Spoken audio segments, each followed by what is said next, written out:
ये वीडियो निश्चित रूप से बीएड के स्टूडेंट के लिए है और साथ ही साथ सीटेट और एसटीईटी जितने भी सारे एलिजिबिलिटी टेस्ट है जो शिक्षक से संबंधित है इन सभी के लिए है, जिसमें हम जानते हैं वन लाइन और वन आंसर के जो क्वेश्चन है इस तरीके के ऑब्जेक्टिव क्वेश्चन को देखेंगे।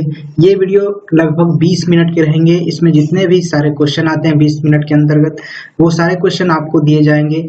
अगर आपको ये वीडियो अच्छा लग रहा हो तो निश्चित रूप से लाइक कीजिएगा और शेयर कीजिएगा दोस्तों के साथ और सब्सक्राइब कीजिएगा इसी तरीके के वीडियो देखने के लिए, और नए वीडियो के नोटिफिकेशन पाने के लिए बेल आइकन को प्रेस कर दीजिएगा।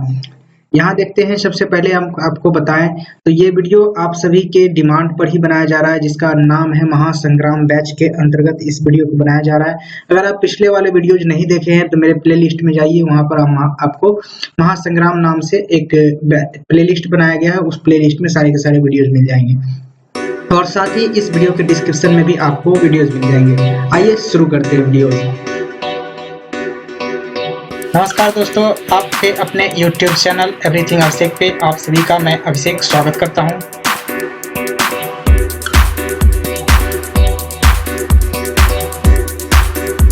यहाँ देखते हैं, पहला क्वेश्चन के तौर पे निकल के आता है वन लाइन वन क्वेश्चन के माध्यम से कि बुद्धि क्या है। तो बुद्धि एक सामर्थ्य का एक समुच्चय है। बुद्धि क्या है तो सामर्थ्य का एक समुच्चय है। नेक्स्ट देखेंगे कि वाइगोत्स्की के अनुसार बच्चे सीखते हैं वयस्कों और समवयस्कों के साथ परस्पर क्रिया से। वाइगोत्स्की के अनुसार बच्चे किस प्रकार सीखते हैं तो वयस्क और समवयस्क के साथ परस्पर क्रिया से। नेक्स्ट क्वेश्चन निकल के आता है, गिलफोर्ड द्वारा प्रतिपादित बौद्धिकता संरचना के मॉडल में कितने तत्व को सम्मिलित किया गया है। यानी गिलफोर्ड के द्वारा प्रतिपादित बौद्धिकता संरचना के मॉडल में कितने तत्वों को सम्मिलित किया गया है तो ये है 180 तत्वों को सम्मिलित किया गया है। कितने तत्वों को सम्मिलित किया गया है? 180 तत्वों को सम्मिलित किया गया है। मैं बात करता हूँ, ये जो वीडियोस है आपको यूजीसी नेट और जितने भी सारे अपर लेवल के एग्जामिनेशन है, यानी यूजीसी नेट हो गया और केवीएस हो गया, एनवीएस हो गया, इस तरीके के एग्जामिनेशन है उसमें शिक्षा मनोवैज्ञानिक से रिलेटेड जितने भी सारे क्वेश्चन पूछे जाते हैं उन सभी का ये संग्रह एक तरीके से आपको दिया जा रहा है निश्चित रूप से। यहाँ देखेंगे नेक्स्ट क्वेश्चन के तौर पे निकल के आता है कि अल्बर्ट बंडूरा संबंधित है किससे तो शाब्दिक अधिगम से। अल्बर्ट बंडूरा संबंधित है शाब्दिक अधिगम से। नेक्स्ट क्वेश्चन के रूप में निकल के आता है कि बुद्धि लब्धि मापन के जन्मदाता है। बुद्धि लब्धि के मापन के जन्मदाता है टर्मन महोदय के द्वारा ये बुद्धि लब्धि मापन की जो पद्धति है दी गई थी। नेक्स्ट क्वेश्चन निकल के आता है, ये क्वेश्चन पूछा गया था एसटीईटी में इस बार कि एनसीटीई का पूर्ण रूप क्या होता है। एनसीटीई का पूर्ण रूप क्या होता है ये देख सकते हैं, national council of teacher education होता है। नेक्स्ट क्वेश्चन देखेंगे, नेक्स्ट क्वेश्चन के तौर पे निकल के आता है मानव विकास को शारीरिक रूप से कौन प्रभावित करता है। मानव विकास को शारीरिक रूप से कौन प्रभावित करता है? वंशानुक्रम व वातावरण। वंशानुक्रम और वातावरण। नेक्स्ट क्वेश्चन है, विकास को एक सतत प्रक्रिया माना है। कौन मानता है विकास को एक सतत प्रक्रिया? बंडूरा एवं स्किनर महोदय विकास को एक सतत प्रक्रिया मानते हैं। नेक्स्ट क्वेश्चन निकल के आता है कि किस अवस्था को जीवन का अनोखा काल माना जाता है। किस अवस्था को जीवन का अनोखा काल माना जाता है? बाल्यावस्था को जीवन का अनोखा काल माना जाता है। नेक्स्ट क्वेश्चन निकल के आता है, किसने शैशवावस्था को सीखने का आदर्श काल माना है? किसने शैशवावस्था को सीखने का आदर्श काल माना है? वैलेंटाइन ने। नेक्स्ट क्वेश्चन निकल के आता है, देख सकते हैं, किशोरावस्था बड़े संघर्ष, तनाव, तूफान और विरोध की अवस्था है। यह कथन किसका है? स्टैनले हॉल महोदय ने कहा है कि किशोरावस्था बड़े संघर्ष, तनाव, तूफान और विरोध की अवस्था है। यह कौन कहे? स्टैनले हॉल महोदय ने कहा है। नेक्स्ट क्वेश्चन के रूप में निकल के आता है, मानव शिशु की भाषा द्वारा संवाद प्रेषण किस आयु से प्रारंभ होती है? मानव शिशु की भाषा द्वारा संवाद प्रेषण किस आयु से प्रारंभ होती है? इसका आंसर देख सकते हैं 3 वर्ष की आयु से। 3 वर्ष के आयु से। नेक्स्ट क्वेश्चन निकल के आता है कि बच्चे में बौद्धिक विकास की 4 अवस्थाएं होती है।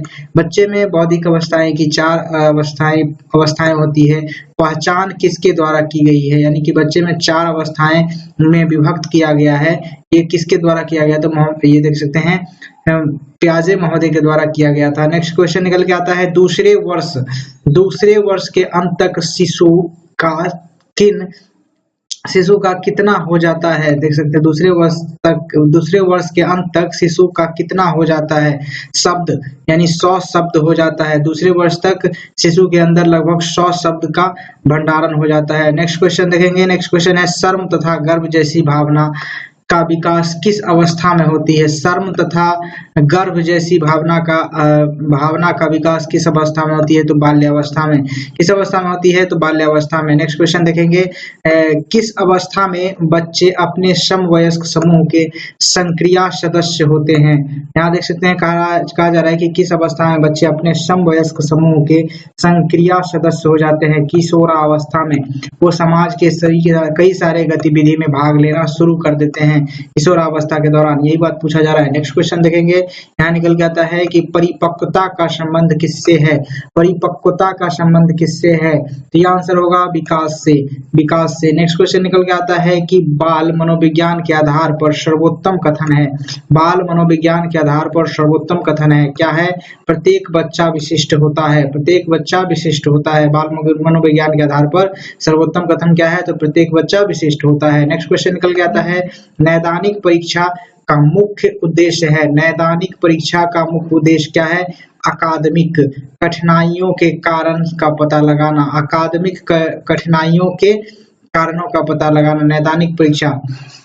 नेक्स्ट क्वेश्चन निकल के आता है वाइगोस्की के अनुसार विकास होता है किस चीज का, सामाजिक अंतरक्रिया के कारणों का। सामाजिक अंतरक्रियाओं के कारण का। सामाजिक अंतरक्रियाओं के कारण का। एक बात बता दूं, जब ये वाइगोस्की से रिलेटेड पूछा जाए क्वेश्चन, तो उसका ऑप्शन जिसमें दिखे आपको सामाजिकता, बस वही टिक कर देना है, वही आंसर होता है। वाइगोस्की ज्यादातर सामाजिक से रिलेटेड जो है टॉपिक को निखारे थे और लिए थे, तो इस बात में आपको कोई दुराई नहीं है कि जब ये वाइगोस्की से रिलेटेड पूछा जाए कोई भी स्टेटमेंट, तो इसमें जिसमें ऑप्शन में सामाजिक दिखे उसको टिक कर देना है, वही आंसर होता है। अगर वीडियो अच्छा लग रहा हो, आपके फायदेमंद हो, तो निश्चित रूप से लाइक कर दीजिएगा। आपके थोड़े भी फायदे पहुंच रहे हो मेरे वीडियो से, तो निश्चित रूप से लाइक कीजिएगा, शेयर कीजिएगा दोस्तों के साथ, और सब्सक्राइब कीजिएगा मेरे चैनल को, और बेल आइकन प्रेस कीजिएगा नए वीडियो के नोटिफिकेशन पाने के लिए। यहाँ देख सकते हैं अगला क्वेश्चन निकल के आता है कि आधुनिक मनोविज्ञान का अर्थ है। आधुनिक मनोविज्ञान का अर्थ है व्यवहार का अध्ययन। नेक्स्ट क्वेश्चन निकल के आता है विकास प्राणी में प्रगतिशील प्राणी है जो निश्चित लक्ष्यों की ओर निरंतर निर्देशित होता जाता है। यह कथन किसका है, यह कथन है किसका है, देख सकते हैं विकास प्राणी में प्रगतिशील परिवर्तन है जो निश्चित लक्ष्यों की और निरंतर निर्देशित होता है। यह कथन जो है किसका है, ड्रेवर महोदय ने दिए थे ये कथन। नेक्स्ट क्वेश्चन निकल के आता है शैशव अवस्था में बालक में क्या पाया जाता है। शैशव अवस्था में बालक में क्या पाया जाता है। शैशव अवस्था में बालक में क्या पाया जाता है, अनुकरण व सहयोग। अनुकरण या सहयोग। नेक्स्ट क्वेश्चन है नवीन शिक्षण प्रणाली किस पर आधारित है। नवीन शिक्षण प्रणाली किस पर आधारित है, क्रिया, देख सकते हैं क्रिया पर आधारित है। नवीन शिक्षण प्रणाली किस पर आधारित है, क्रिया पर आधारित है। नेक्स्ट क्वेश्चन निकल के आता है बुद्धि के श्रोता का कारण प्रजाति है। बुद्धि के श्रेष्ठता माफ कीजिएगा, बुद्धि की श्रेष्ठता का कारण प्रजाति है।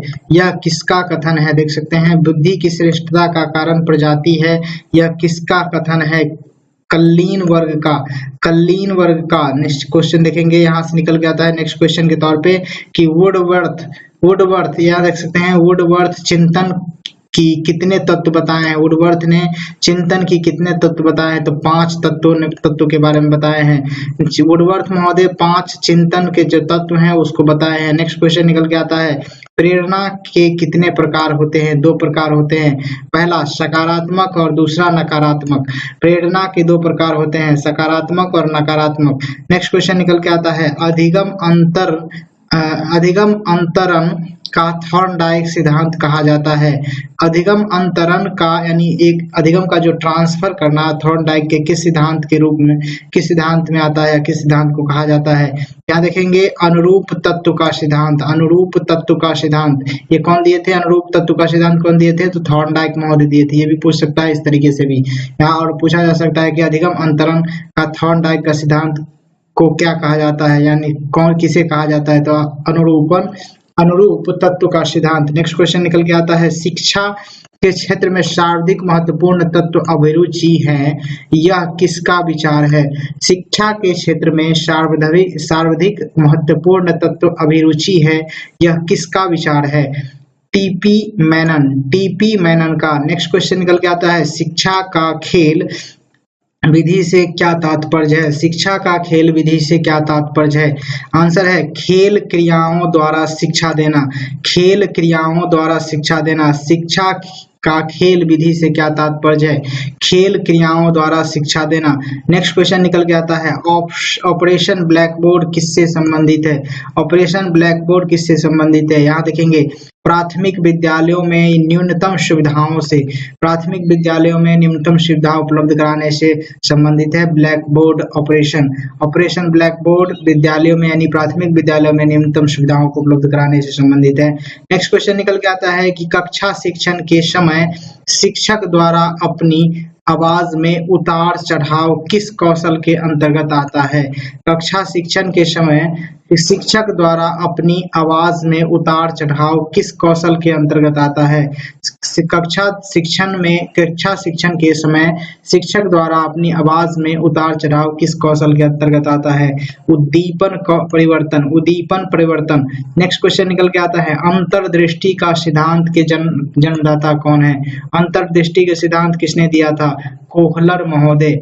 नेक्स्ट क्वेश्चन निकल के आता है, यदि पहले उदाहरण फिर सिद्धांत बताते हैं, यह किस शिक्षण पद्धति की ओर इंगित करता है। यानी पहले हम उदाहरण दे रहे हैं फिर उसका सिद्धांत बता रहे हैं, यानी कि ये उदाहरण दे दिए कि किसी भी चीज को धक्का देने से वो खिसकता है या फिर कोई अपना स्थान परिवर्तित करता है। उसके बाद हम न्यूटन के फर्स्ट लॉ बताते हैं, यानी जड़त्व का नियम बताते हैं, तो ये किस विधि के अंतर्गत होगा, ये आगमन विधि के अंतर्गत होगा। निश्चित तौर पे ये आगमन विधि के अंतर्गत होगा। जब हम उदाहरण बता करके उसके बाद जो है कि हम सिद्धांत बताते हैं, तो ये आगमन विधि होगा। नेक्स्ट क्वेश्चन निकल के आता है, मूल्यांकन में ब्लूप्रिंट का संबंध किससे है।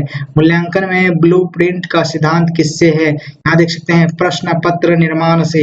प्रश्न पत्र के निर्माण में ब्लूप्रिंट का प्रयोग किया जाता है। नेक्स्ट क्वेश्चन देखेंगे, अनुभव एवं प्रशिक्षण के कारण व्यवहार में होने वाले परिवर्तन को क्या कहते हैं। अनुभव एवं प्रशिक्षण के कारण व्यवहार में होने वाले परिवर्तन को अधिगम कहते हैं। नेक्स्ट क्वेश्चन निकल के आता है, खेल से किस प्रकार का अनुशासन उत्पन्न होता है। खेल से किस प्रकार का अनुशासन उत्पन्न होता है। आत्मानुशासन। खेल के किस प्रकार का अनुशासन, खेल से किस प्रकार का अनुशासन उत्पन्न होता है, आत्मानुशासन। नेक्स्ट क्वेश्चन निकल के आता है, मनोविज्ञान की अंग्रेजी पर्याय साइकोलॉजी शब्द की व्युत्पत्ति हुई है। यानी देख सकते हैं मनोविज्ञान की अंग्रेजी पर्याय साइकोलॉजी शब्द से उत्पन्न हुई है। यह किस भाषा से ली गई है, ग्रीक भाषा से ली गई है। साइकोलॉजी शब्द कहाँ से ली गई है, ग्रीक भाषा से ली गई है। नेक्स्ट क्वेश्चन निकल के आता है, मनोविश्लेषणवाद के प्रवर्तक कौन थे। मनोविश्लेषणवाद के प्रवर्तक कौन थे, फ्रायड महोदय। नेक्स्ट क्वेश्चन निकल के आता है, समूह खंड विधि का सिद्धांत के प्रतिपादक है, किसने दिया था। समूह खंड विधि थ्रस्टन महोदय ने दिए थे। समूह खंड विधि थ्रस्टन महोदय के द्वारा दिया गया था। देख सकते हैं, स्याही धब्बा शिक्षण विधि के प्रतिपादक कौन है। स्याही धब्बा शिक्षण विधि के प्रतिपादक कौन है, यानी ब्लू प्रिंट का ही एक भाग होता है ये। निश्चित तौर पे यहाँ देखेंगे हरमन रोरसा महोदय के द्वारा स्याही धब्बा शिक्षण विधि के प्रतिपादक कौन है, तो हरमन रोरसा। क्रियाप्रसूत, नेक्स्ट क्वेश्चन है, क्रियाप्रसूत अनुबंधन का सिद्धांत है। क्रियाप्रसूत अनुबंधन का सिद्धांत दिया है, किसने दिया है, स्कीनर महोदय ने दिया है। क्रियाप्रसूत अनुबंधन का सिद्धांत किसने दिया है, स्कीनर महोदय ने दिया है।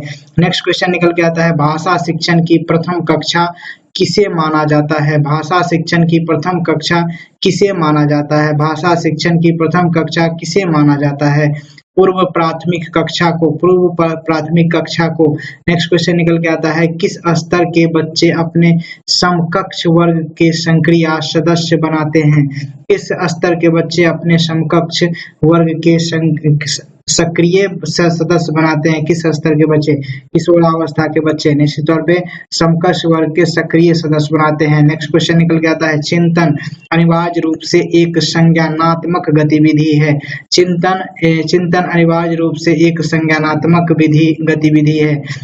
चिंतन अनिवार्य रूप से एक संज्ञानात्मक गतिविधि है। नेक्स्ट क्वेश्चन निकल के आता है, शिक्षा में फ्रॉवेल का महत्वपूर्ण योगदान था। शिक्षा में फ्रॉवेल का महत्वपूर्ण योगदान था किस संदर्भ में?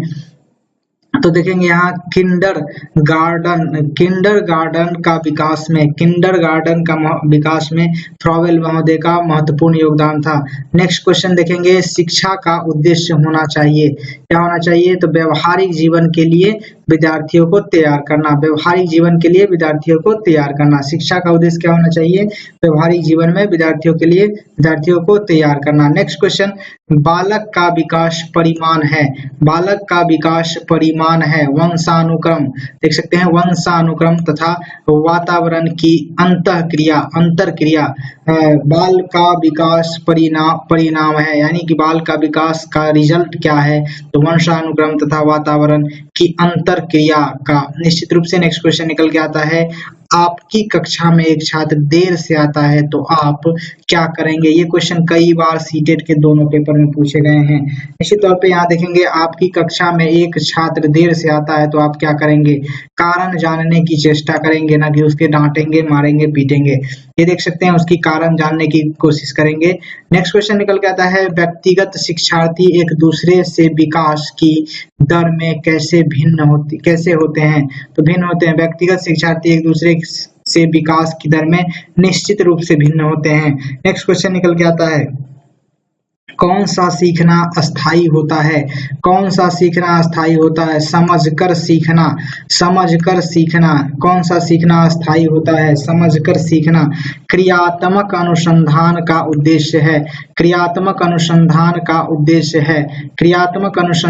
उद्देश्य है विद्यालय तथा कक्षा की शैक्षिक कार्य प्रणाली में सुधार लाना। देख सकते हैं, यहाँ निकल के आता है इसका आंसर कि क्रियात्मक अनुसंधान का क्या उद्देश्य है? तो विद्यालय तथा कक्षा की शैक्षिक प्रणाली में सुधार लाना, यानी कि एक्शन रिसर्च के बारे में बात की जा रही है। यहाँ पे एक्शन रिसर्च का उद्देश्य होता है कि विद्यालय तथा कक्षा की शैक्षिक कार्य प्रणाली में सुधार लाना। नेक्स्ट क्वेश्चन निकल के आता है, कोहल वर्ग का विकास सिद्धांत किससे संबंधित है? कोहल वर्ग का विकास सिद्धांत किससे संबंधित है?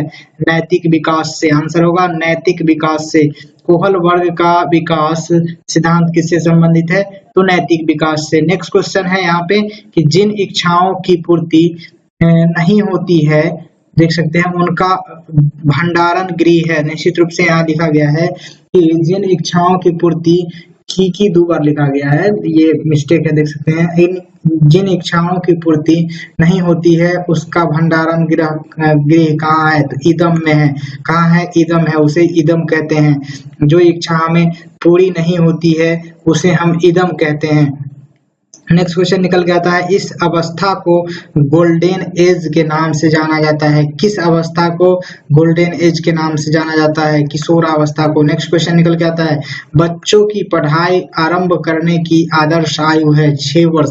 बच्चों की पढ़ाई की प्रारंभ करने की आदर्श आयु है 6 वर्ष। नेक्स्ट क्वेश्चन निकल के आता है, 6 से 14 वर्ष के बालिकाओं की शिक्षा का अधिकार अधिनियम किस संशोधन में जोड़ा गया? 86वें संशोधन में जोड़ा गया है। 86वें संशोधन में 6 से 14 वर्ष तक के बालकों को अनिवार्य रूप से शिक्षा देने की बात कही गई है। उसी संविधान संशोधन यानी 86वें संविधान संशोधन के अंतर्गत ये सारी बात निकल के आती है। नेक्स्ट क्वेश्चन निकल के आता है, 85 IQ यानी 85 IQ बुद्धि लब्धि IQ मतलब वाले बालकों की श्रेणी में आते हैं। किस श्रेणी में आते हैं? 85 नंबर, जो 85 IQ वाले जो बालक है वो किस श्रेणी में आते हैं? मंद बुद्धि। नेक्स्ट देखते हैं, 90 to 110 आता है अच्छे बुद्धि वाले। नेक्स्ट क्वेश्चन देखेंगे, सामान्य बुद्धि वाले। नेक्स्ट क्वेश्चन है यहाँ पे कि अंतर्मुखी और बहिर्मुखी एक उभयमुखी वर्गीकरण किसके द्वारा किया गया? यहाँ पर पूछा जा रहा है कि अंतर्मुखी और बहिर्मुखी एक उभयमुखी, अंतर्मुखी, बहिर्मुखी एवं उभयमुखी का वर्गीकरण किसके द्वारा किया गया? युंग महोदय के द्वारा किया गया। नेक्स्ट क्वेश्चन देख सकते हैं, यहाँ पे निकल के आता है कि विकृत लिखावट से संबंधित लिखने की योग्यता में कमी किसका एक लक्षण है? विकृत लिखावट के संबंधित लिखने की योग्यता में कमी किस का एक लक्षण है? डिस्ग्राफिया, लिखने के बारे में पूछ रहा है कि डिस्ग्राफिया। नेक्स्ट क्वेश्चन देखेंगे। नेक्स्ट क्वेश्चन है पढ़ाने की सबसे अच्छी कौन सी विधि है? निश्चित तौर पे प्रोजेक्ट विधि से जब आप पढ़ाते हैं बच्चे को तो अच्छे तरीके से आप पढ़ा पाएंगे और उसमें समझ भी ज्यादा होगा और ये जॉब ओरिएंटेड हो जाएगा, यानी कि कोई भी काम को करने के लिए ये तैयार हो जाएंगे शिक्षा के दौरान ही। नेक्स्ट क्वेश्चन हम नेक्स्ट वीडियो में देखेंगे। तब तक के लिए इस वीडियो में इतना ही। क्वेश्चन देखें, उसके बाद आपको नए वीडियो का नोटिफिकेशन पाने के लिए बेल आइकन प्रेस कीजिए। बेल आइकन प्रेस करने के लिए आपको पहले सब्सक्राइब करना होगा और लाइक कर दीजिए वीडियो को। वीडियो अच्छा लगा होगा, निश्चित रूप से आपको लगा होगा अच्छा, और शेयर कर दीजिए दोस्तों के साथ। Thank you for watching this video. जय हिंद, वंदे मातरम।